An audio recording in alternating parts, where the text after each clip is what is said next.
Got an HP DV6000 here. It's having some booting problems, some power problems. We plug the power adapter and we're getting a blue light there on the end. And when we hit the power button, you count off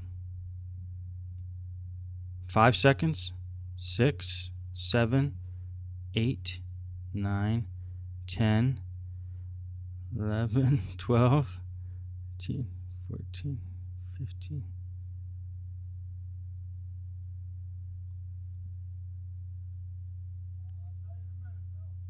About every 20 seconds, the computer turns off and reboots. Now, there's no video on the screen. Only thing that we could tell is happening is the LEDs above the keyboard light up when you hit the power button. The fans go on, I believe, and then it just reboots. So, somewhat of a common problem on the DV6000 motherboard issue. So we already have a motherboard bought for this. We're going to replace the motherboard. So we pulled the battery out already, and we're just going to pull the RAM out and the wireless card. Just get all the components off of the motherboard because that's the part we're going to be replacing.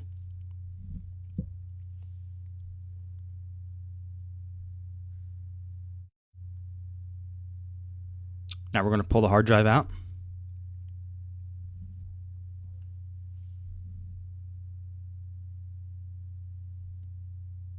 There's usually a little plastic tab that allows you to pull hard drives out easy.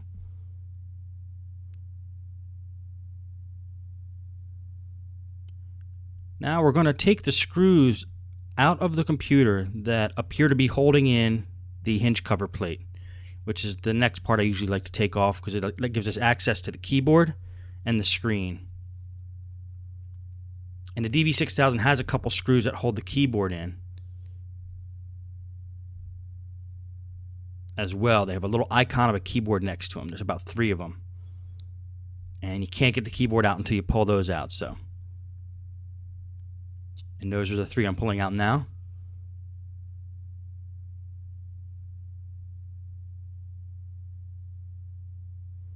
Okay, and then I'm pulling out any possible screw that might be holding that hinge cover plate on. Any screw that's directly under the hinge cover plate that might be holding it on, I like to get out.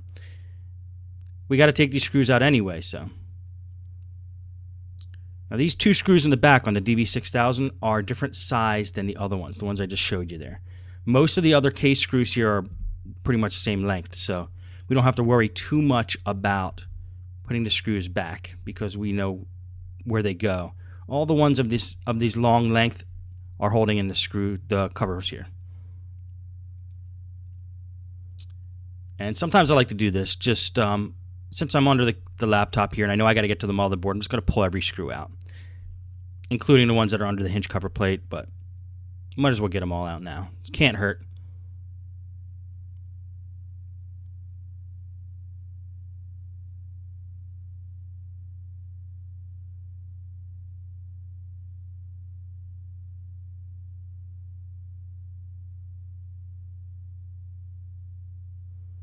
Once we think we have them all out, flip the laptop over, and then let's remove that hinge cover plate.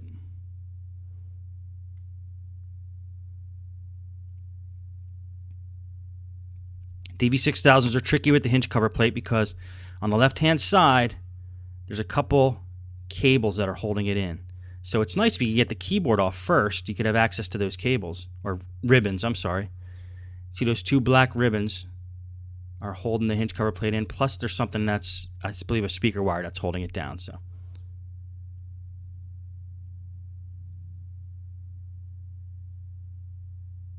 be very careful with these. They bend easy. If you bend them at more than a 90-degree angle, they might actually snap.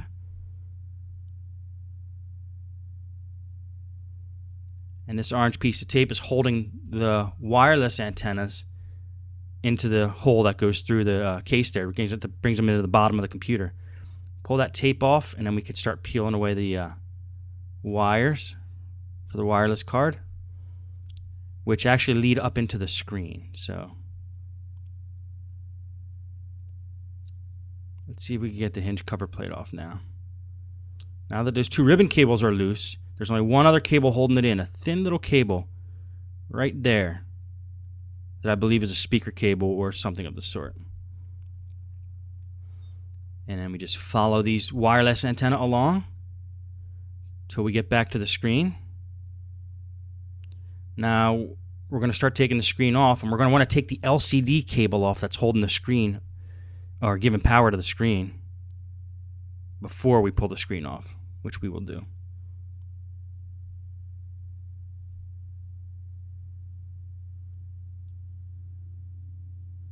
Okay, these screws I'm taking off now are just the covers of those hinges. There's two little screws holding the hinge covers on.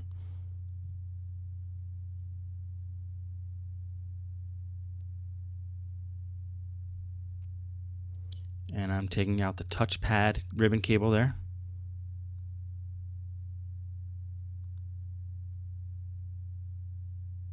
Checking if there's any screws on the back of the computer that are holding the screen in. Now we're pulling out the LCD cable.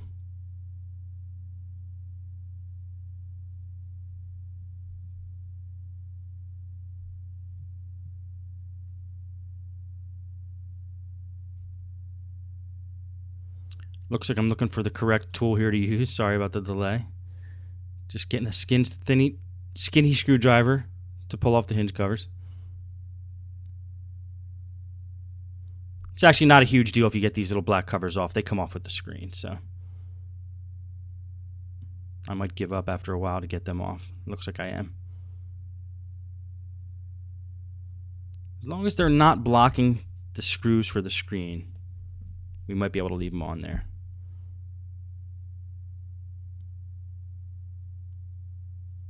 And we're pulling up the LCD cable and detach that from the motherboard.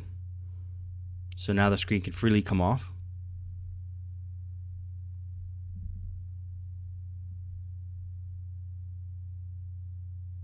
Now we're unscrewing the actual screen itself from the case.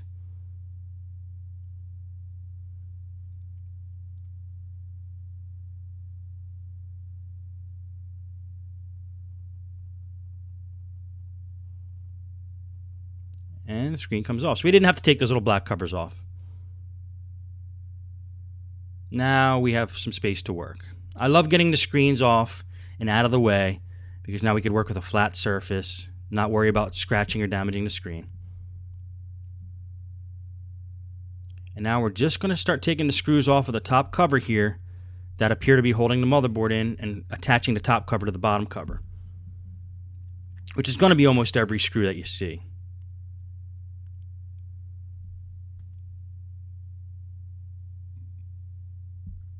Take that back cover panel off there. Gives us access to a couple more screws. And now we should be able to pull the top cover off of the bottom cover. Check if there's any screws that you missed. And once all the ribbon cables and speaker cables and every other cable is detached and all the screws are out, we'll be able to get the cover off. When you start pulling and you feel force, look for screws that are still holding it in.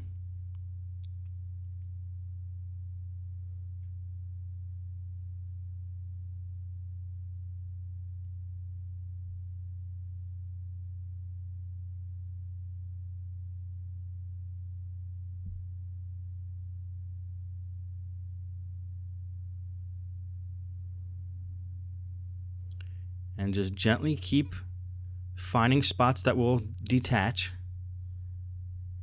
And if you keep working it here and you're finding that it's not going to detach, there's a problem, or there's a screw, or there's something holding the case together. So I'm just inspecting that here, finding out what the problem is.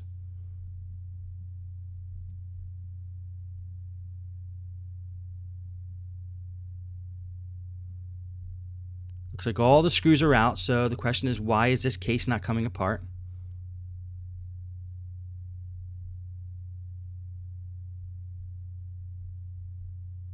Found another screw that might need to come out.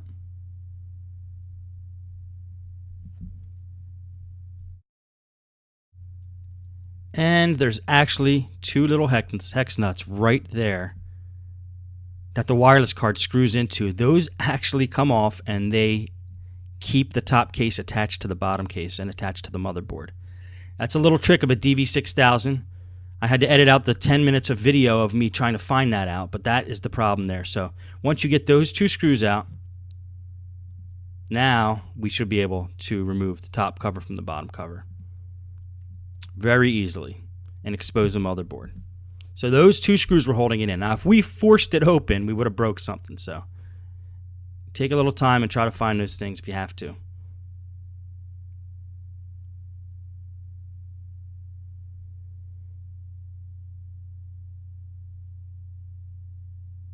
Now there's a few screws holding the motherboard on.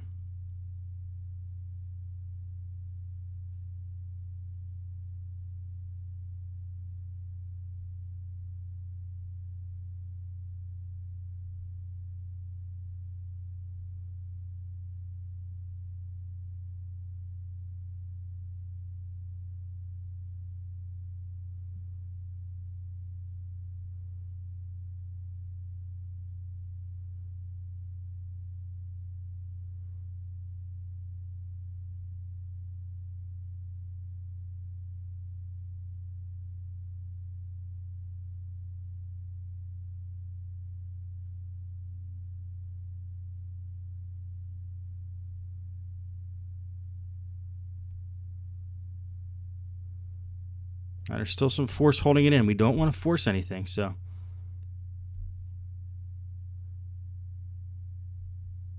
what we're going to end up doing is taking off the remote control holder, which is there in the bottom right-hand corner of the computer. And that will allow us to pull the motherboard outwards instead of forcing it like I was doing before. There's 4 screws holding that in. That's going to come up, pull out, and now we can pull up the motherboard from that side.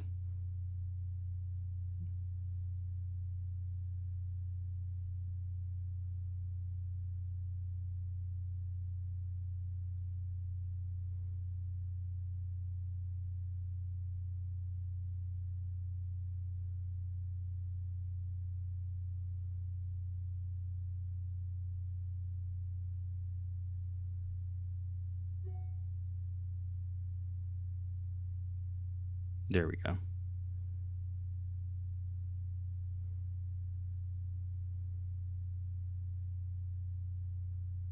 Make sure all your cables are disconnected. And then we can remove the motherboard.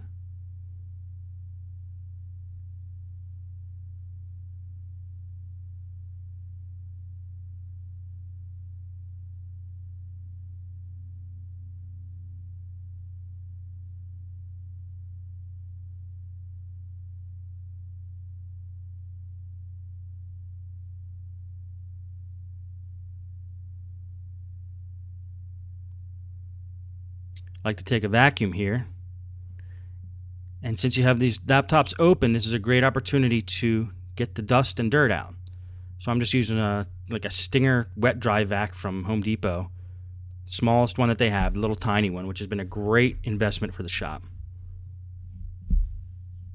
And I'm using the brush.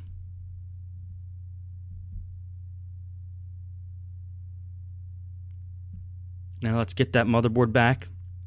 We're going to have to pull off the processor and the CPU fan.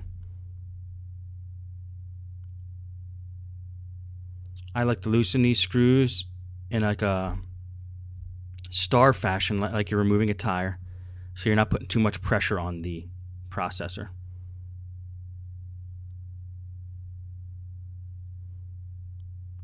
Then we use a screwdriver to unlock the processor, pull it out. Check over the motherboard, make sure there's nothing else on the motherboard that we need.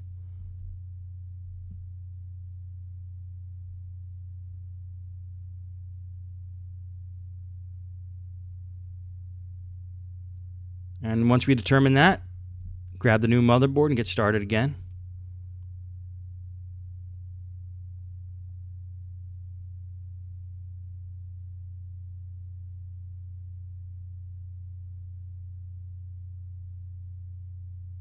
Now, I ordered this motherboard on eBay. The DV6000 motherboards have a model number right under the RAM. And if you do a search for that model number that's right under the RAM, I think it usually ends in like a 0001. There's a little white sticker there, you can see it. that will tell you which model number to get as a replacement. And we just do an eBay search for that, find the replacement, order from a trusted seller, and then usually get a pretty good deal on it. It beats buying it directly from HP.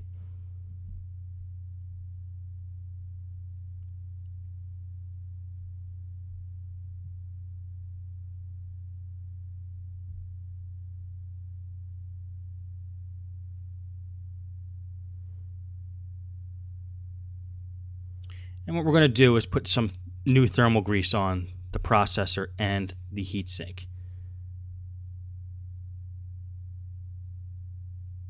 If needed.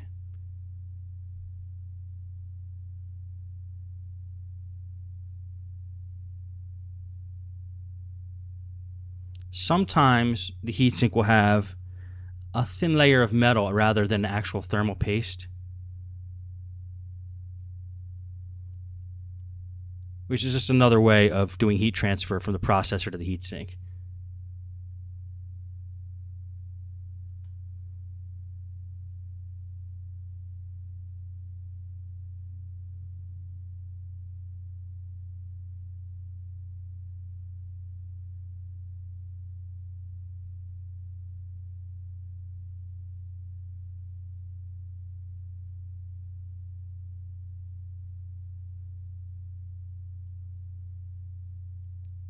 We're going to take a processor, make sure it's lined up.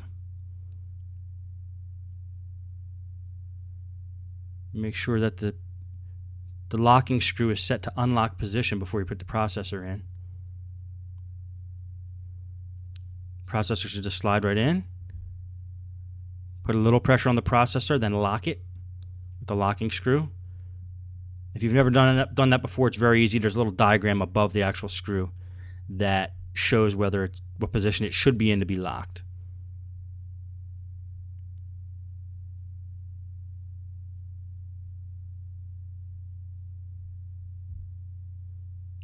Lock it up. Now we're going to clean off the top of the CPU.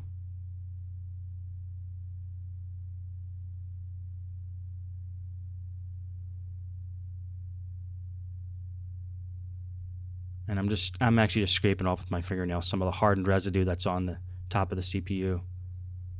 A lot of times an overheating CPU can fry a motherboard, and that might be the problem. So we want to make sure that it's okay, and you have a good, strong, heat bond between the heatsink and the CPU itself.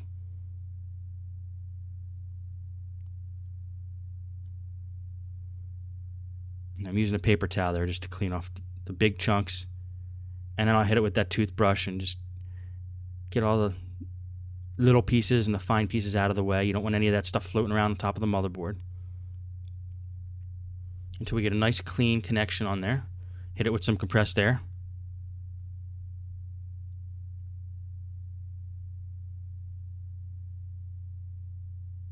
And I want to take the heatsink and the CPU fan outside and hit it with a blast of compressed air before we do anything else. It's another good idea to when you have the fan and you have the CPU out of the computer, clean it then. This way you get all the dust out, and you're not pushing the dust all inside the case and all over the motherboard. You got a clean environment here, so you might as well take advantage of it.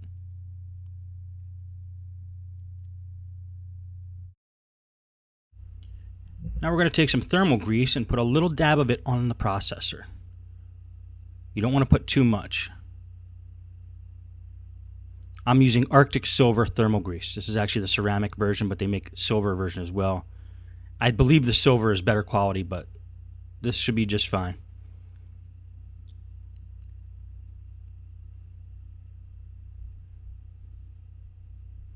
I'm just making sure the cap is securely back on there so it doesn't spill out in the drawer. And then I take a piece of Scotch tape, and this is the best way I've found to do this. A piece of Scotch tape, and I put it over my finger long ways. And I kind of paint the processor with the grease on the Scotch tape, then throw the Scotch tape out. This way I don't get it all over my finger. Just to make it more of an even coat. I guess I got a little on my finger, but...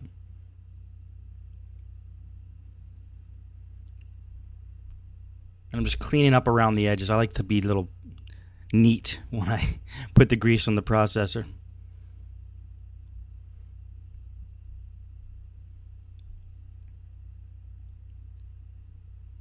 Now we're going to take the heatsink and fan and put it back on. It's a common thing to forget to attach the fan to the motherboard, the wire, the power for the fan to the motherboard. So I always like to do that first, just in case I forget, because you don't want that to happen where the fan is not connected. And then I like to do this in a crisscross pattern, screwing the heatsink back onto the processor. Because I don't like to put, if you just take one side and screw it all the way down, I feel like it puts too much pressure, and you want a nice even pressure put on the processor. You don't want it to get messed up anyhow.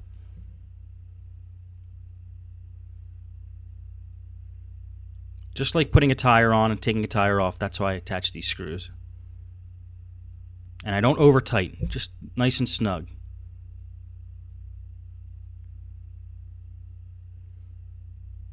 Now it's time to put the motherboard back into the bottom case.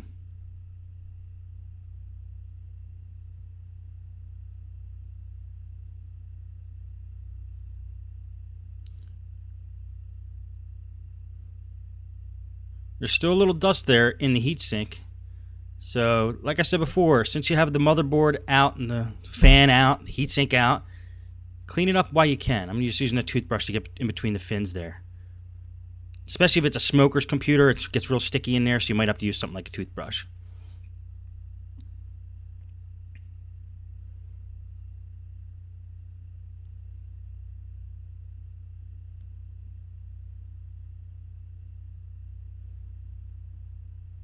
Sorry, it's out of frame a little bit there.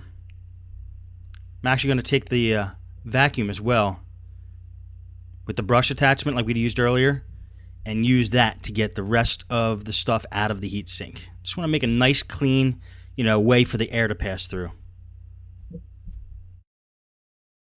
Okay, we're back now. The heatsink is clean. It's time to put the motherboard back into the computer. Just make sure you have it lined up properly. It only goes in one way.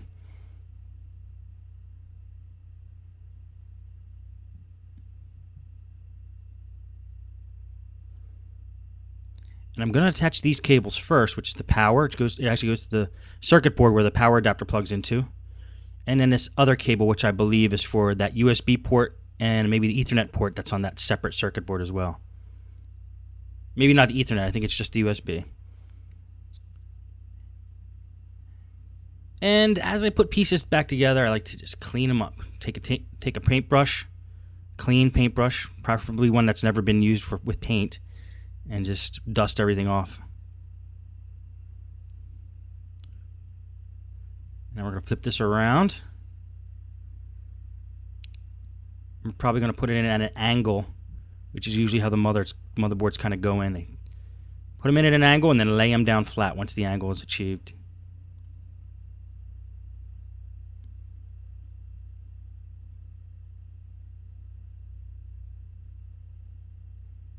And that's not quite in, so see if we can push it down and snap it in.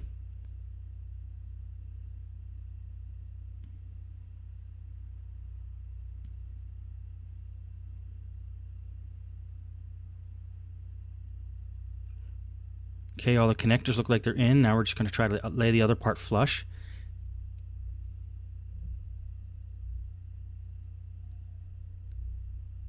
If the motherboard's not laying flush like it was when you first took it out, then check for connectors under the motherboard that's holding it in.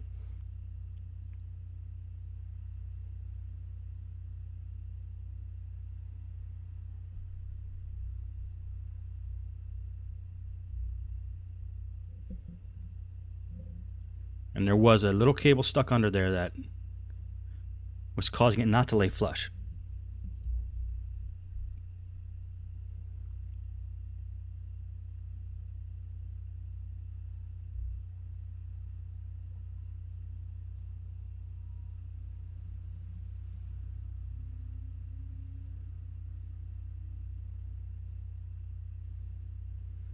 Now, I'm taking a little bit of time here because it still doesn't seem like it's seating in properly. And you don't want it to arch up at all because then you know something's wrong. And then when you screw everything back together, you could actually be damaging the motherboard.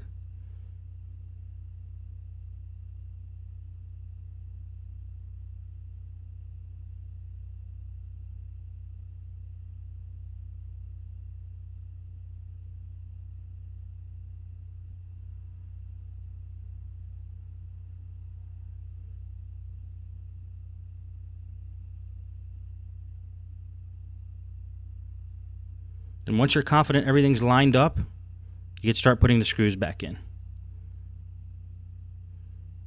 Right now I'm looking at the connectors through the holes in the side, making sure they're in properly and completely lined up. It still seems like there's something under there causing a problem.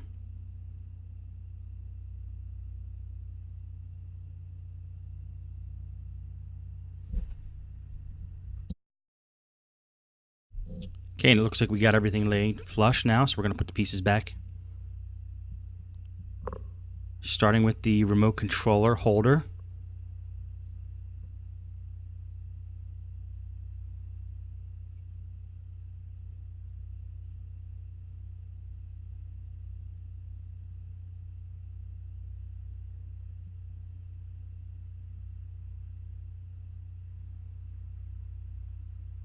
Just going to put those 4 screws in.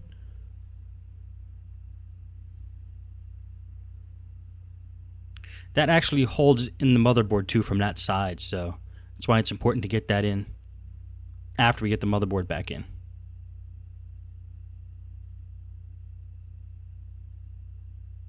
All the holes are lined up, everything's looking good.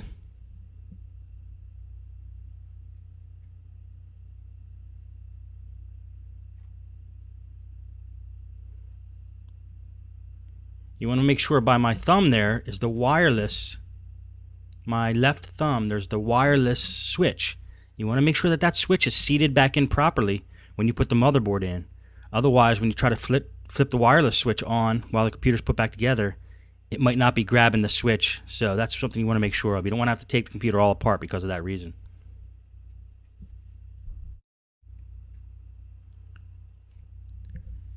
Now we're going to start putting the screws in the motherboard.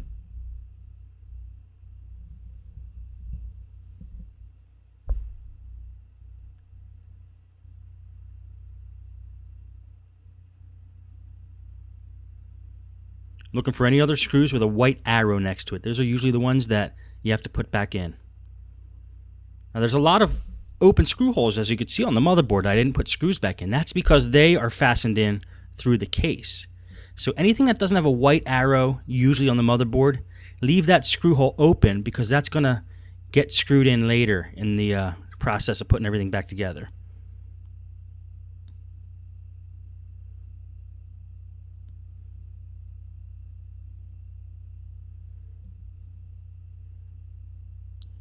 Make sure that the top case fits back on properly.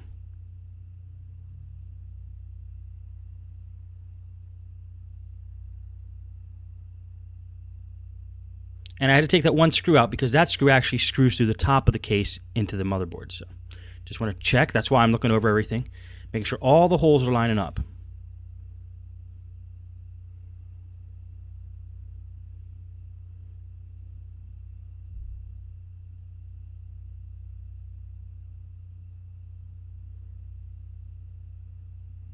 Then just push around the edges of the case, make sure everything snaps in. And then start putting screws back.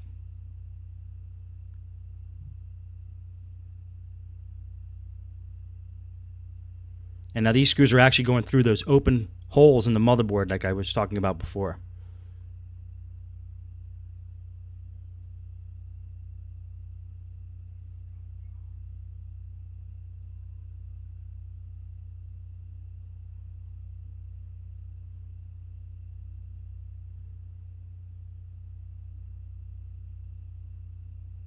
I'm going to start putting screws in the bottom.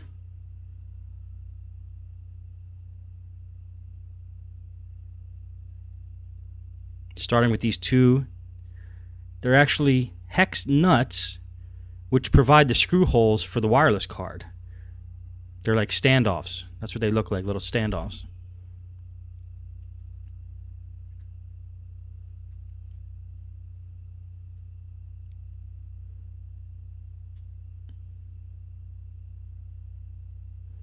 Just wanted to get that started. Sometimes I do that with a Phillips head screwdriver. And then I use the hex nut to put it back in. Now it's time to just put all the screws back in. Now I'm going to speed this up just to save you from some boredom.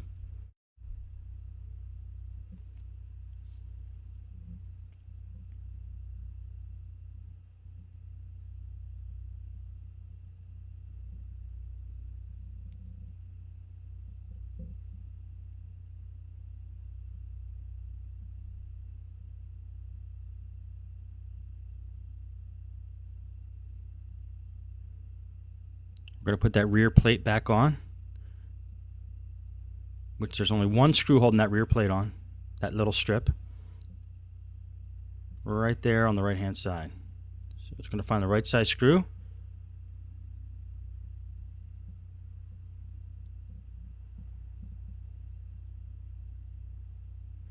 Get the screen on. Attach the screen with the 4 screws.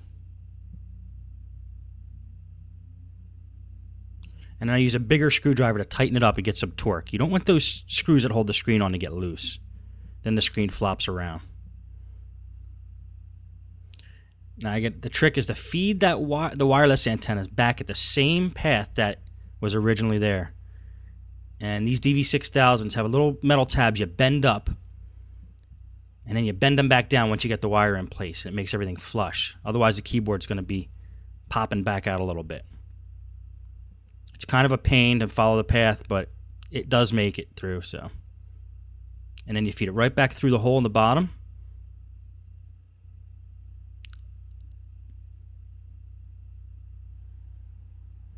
And the power board here has these 2 ribbon cables you got to be very careful with. And that little speaker cable right at the beginning there. We're going to feed these ribbon cables back into the connectors. Be very careful on the DV6000. When you reattach these ribbon cables, you don't want to bend them.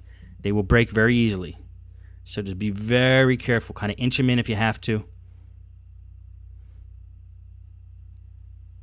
Use whatever means you have to. Just be very gentle. It doesn't look like I'm being gentle as this is going fast, but trust me, I'm taking my time with it. And then again, these have metal tabs. You pull them up, and the ribbon cables sit under the metal tabs. And then make sure you put the metal tabs back down. Otherwise, again, the keyboard will not be flush when you put the keyboard back on. Keyboard snaps in. Now, there's no screws holding the keyboard in from the top. They're all coming through the bottom. So once you get the ribbon cable for the keyboard in, it's going to slide right in and sit flush. Right under that hinge cover plate. Flip it around. Screwing the keyboard in now. And screwing the plate in now.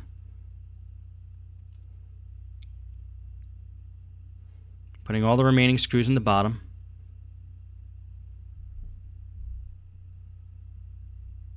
We're attaching the wireless antenna. Putting in the hard drive. Putting in the CD drive, usually held in by 1 screw. Putting the RAM back in. Putting that plate for the RAM back on.